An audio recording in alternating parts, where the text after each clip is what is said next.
Now, this word for crown that he is promising to the faithful in Smyrna, if they overcome and they endure persecution, this word for crown is Stephanos. It's the type that they would get as a victory of laurel that they would put on their heads in the different athletic games. You've seen it in movies, I'm sure. The green laurels that they would wear on their heads at the games. They would get them as prizes for the ones that would make it in first place. Sometimes the officials or the emperor would have a golden Stephanos, but that's not a kingly crown, which is a diadema. That's the Greek word for kingly crown, which is where we get the English word diadem.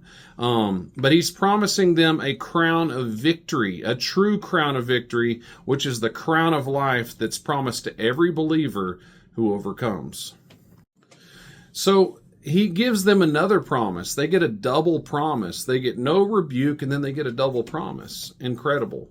He says, if you're faithful unto death, I promise you that you will not be hurt by the second death. That's in verse 11. And he promises them that even though they will die a first death like we all do, and their first death may be gruel, it may be cruel, it may be terrible and terrifying. They may be burnt at the stake like Polycarp was. But he's promising them, don't worry, you won't die of the second death. So what is the second death? That begs the question, right? Well, it's mentioned in Revelation chapter 20. It's the second resurrection. Jesus said in John chapter 5 that there's a resurrection of the just and of the unjust. The resurrection of the unjust, or the resurrection of the wicked, as it's called in Daniel chapter 12, verse 2. It talks about the resurrection of all those who have rejected God's love. All those who've refused to love their neighbor as themselves, which is the whole point of the Christian faith. All those who have chosen the things of this world over the things of Christ, they will be resurrected in the second resurrection. They will stand before the white throne of judgment, and they will understand perfectly why they are lost. And then they will be destroyed. Now, the Bible does say they'll be destroyed with fire because Christ's presence is fire. You see, when we accept him, we literally become fireproof. But it's not an eternally burning fire. That's a false doctrine. It was created out of paganism, actually, trying to synchronize paganism with Christianity. Also, it scared people into paying their tithe.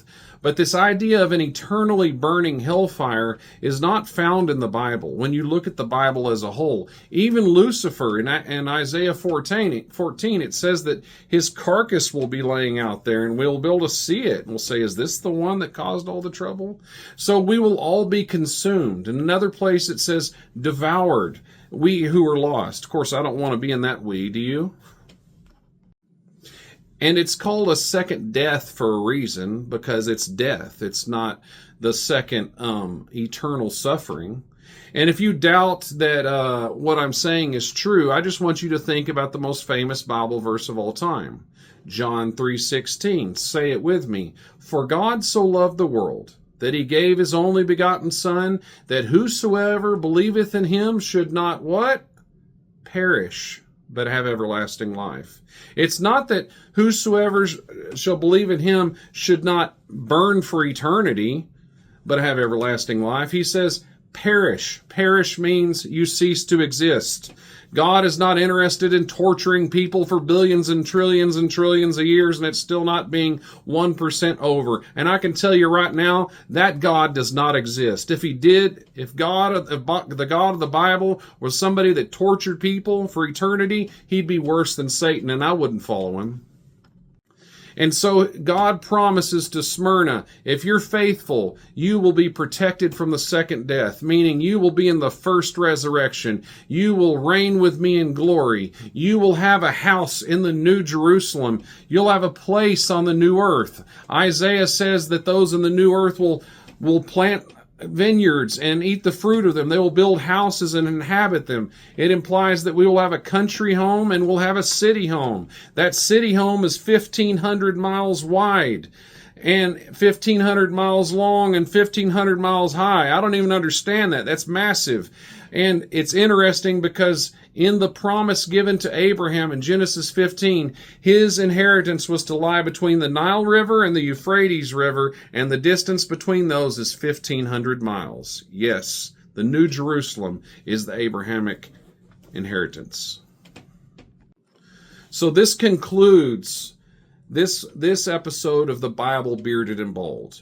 It's the church of Smyrna that we talked about today. It's the shortest of the 7 churches, but it's packed with so much meaning, and I hope that you were blessed by it. We're going to work on the church of Pergamos next. Hopefully we'll be able to get it out next week, and I'll get this edited and chopped up, and I recommend watching it in long form and just hitting pause if you can't endure my voice that long. But we will see you next time on the Bible Bearded and Bold.